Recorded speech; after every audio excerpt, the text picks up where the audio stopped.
नमस्कार मैत्रिणींनो, माझ्याकडे हे ब्लाऊज शिवून उरलेले छोटे छोटे कपड्यांचे तुकडे होते। ह्या तुकड्यांपासून आपण एक DIY आयडिया बघणार आहोत। त्यासाठी तुम्हाला व्हिडिओ शेवटपर्यंत स्किप न करता बघावा लागेल। तर आता इथे मी अस्तरचे कापड घेतलेले आहेत 3 आणि याचं मेजरमेंट तुम्हाला स्क्रीनवर दिसत असेल, तरीसुद्धा मी तुम्हाला आता हे मोजून दाखवते। ह्या बाजूला हे घेतलेलं आहे 3 इंच आणि इकडच्या बाजूला हे 6.5 इंच। अशा पद्धतीने हे 3 पीस आणि मेन फॅब्रिकचे 3 पीस घेतलेले आहेत। आता मेन फॅब्रिकचे पीस कसे कट केलेत ते बघूया। आता इकडे ह्या बाजूला जेवढं आहे तेवढं 3 इंचच आणि इकडे त्याच्या निम्मे 1.5 इंच घेतलेला आहे आणि मार्किंग करून घेतलेला आहे आणि दाखवल्याप्रमाणे हा असा गोलाकार द्यायचा आहे आणि ह्या पद्धतीने हे कट करून घ्यायचे आहेत।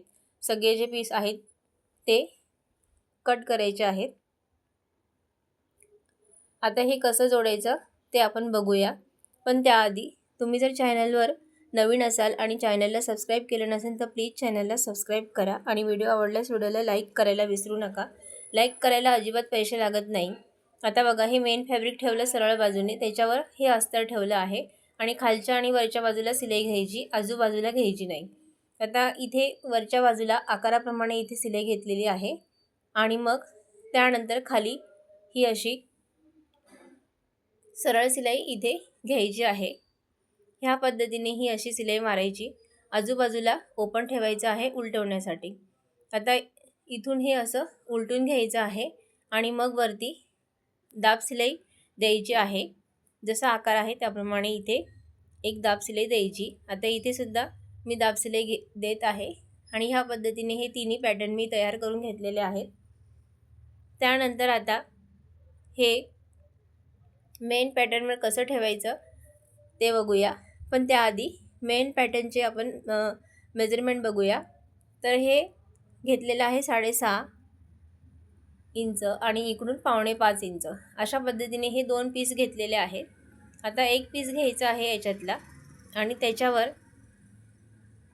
हे जे पॅटर्न आहे दाखवल्याप्रमाणे असं ठेवायचं आणि दुसरा पॅटर्न जो आहे तो ह्या पद्धतीने, छोटी बाजू या मोठ्या बाजूकडे, आणि मग दोन्ही बाजूला इथे शिवून घ्यायचं आहे। अशा पद्धतीने हे जोडून घ्यायचं आहे आणि सिलाई मारायची। त्यानंतर आता दुसरा पीस सुद्धा तयार करून घेतलेला आहे। आता इथे आपल्याला झिपर पट्टी जोडायची आहे। तर मेन फॅब्रिक घ्यायचं आहे, त्याच्यावर ही झिपर पट्टी दाखवल्याप्रमाणे अशी ठेवायची आणि मग त्याच्यावर अस्तरचं कापड ठेवायचं आहे आणि मग ते तिन्ही कापड शिवून घ्यायचे आहेत। पण तुम्हाला तिन्ही कापड एकत्र शिवता येत नसेल तर काय करायचं, आधी मेन फॅब्रिकवर ही झिपर पट्टी ठेवायची आहे, उलट बाजू आपल्याला समोर दिसेल या पद्धतीने, आणि मग जोडून घ्यायची आहे आणि नंतर मग हे अस्तरचं कापड ठेवून परत एक सिलाई मारून घ्यायची आहे। आता इथे ही सिलाई मारून घेतली, त्यानंतर आता हे अस्तरचं कापड इथे ठेवलेलं आहे आणि मग इथे सुद्धा मी सिलाई मारून घेणार आहे आणि हे असं जोडून घेणार आहे। सेम ह्याच पद्धतीने दुसरा पॅटर्न सुद्धा जोडायचा आहे। आता इथे हे असं जोडून झाल्यानंतर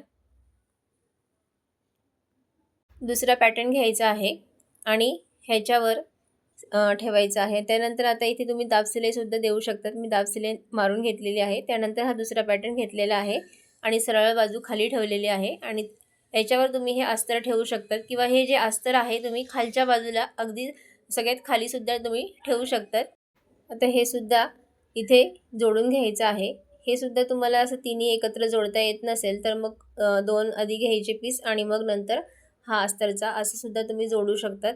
आता मी हे जोडून घेतलेलं आहे। त्यानंतर आता अस्तरचे दोन्ही कापड वेगळे आणि मेन फॅब्रिकचे वेगळे करायचे आहेत, पण त्याआधी इथे दाब सिलाई घ्यायची आहे जशी आपण पहिल्या पॅटर्नवर मारली त्याप्रमाणे, आणि आता मेन फॅब्रिक वेगळं आणि अस्तर वेगळं करून मग इथे दोन्ही बाजूला इथे सिलाई घ्यायची आहे, अर्धा इंच मार्जिन सोडून।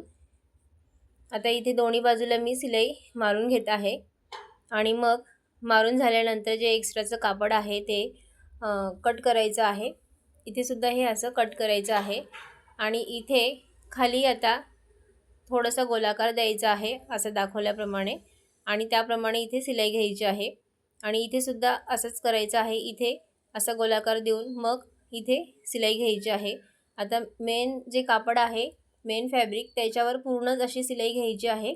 इथे ओपन ठेवायचं नाही, पण अस्तरचं जे कापड आहे तिथे एवढीच शिलाई घ्यायची आणि मधलं कापड ओपन ठेवायचा उलटवण्यासाठी. आणि मी आता शिलाई मारून घेतलेली आहे आणि मग हे आता उलटून घेणार आहे. आता हे उलटल्यानंतर माझं लक्षात आलं की जे कापड होतं साईडचं ते कट केलेलं नव्हतं. आता मी ते कापड कट करून घेणार आहे. आता बघा इथे हे असं उलटवल्यावर मला लक्षात आलं ते कापड कट करायचं राहिलं होतं. आता ते कापड मी आधी कट करेल आणि मग हे असं फोल्ड करून इथे शिलाई मारणार आहे. आता हे जे कॉर्नर होते ते कट करायचे राहिले होते. आकाराप्रमाणे हे असं कापड इथलं कट केलेलं आहे, हे असं. आणि मग आता हे व्यवस्थित सेट करून जी ओपन बाजू आहे ती पॅक करून घ्यायची आहे शिलाई मारून. दोन्ही काठ आतल्या बाजूला फोल्ड करायचे हे असे आणि मग त्याच्यावर शिलाई मारायची आहे. आता मी शिलाई मारते तोपर्यंत तुम्ही अजूनही चॅनलला सबस्क्राईब केलं नसेल आणि व्हिडिओला लाईक केलं नसेल किंवा हाईप केलं नसेल तर प्लीज व्हिडिओला लाईक करा, हाईप करा आणि तुमच्या मैत्रिणींना हा व्हिडिओ शेअर करा. आता इथे शिलाई मारून झाल्यानंतर हे असं आतमध्ये अस्तर टाकलेलं आहे. आता याच्यामुळे हे आतमध्ये तुम्हाला इथे कुठेही शिलाई दिसणार नाही किंवा शिलाई कपड्याचं मार्जिनसुद्धा दिसणार नाही. आणि अशा पद्धतीने हे छोटंसं कॉईन पाऊच तयार झालेलं आहे. तुम्हाला हे कसं वाटलं कमेंट करून नक्की सांगा. कमेंट करायला विसरू नका आणि तुमच्या मैत्रिणींना व्हिडिओ शेअर करा, व्हिडिओला लाईक करा. पुन्हा भेटूया. धन्यवाद.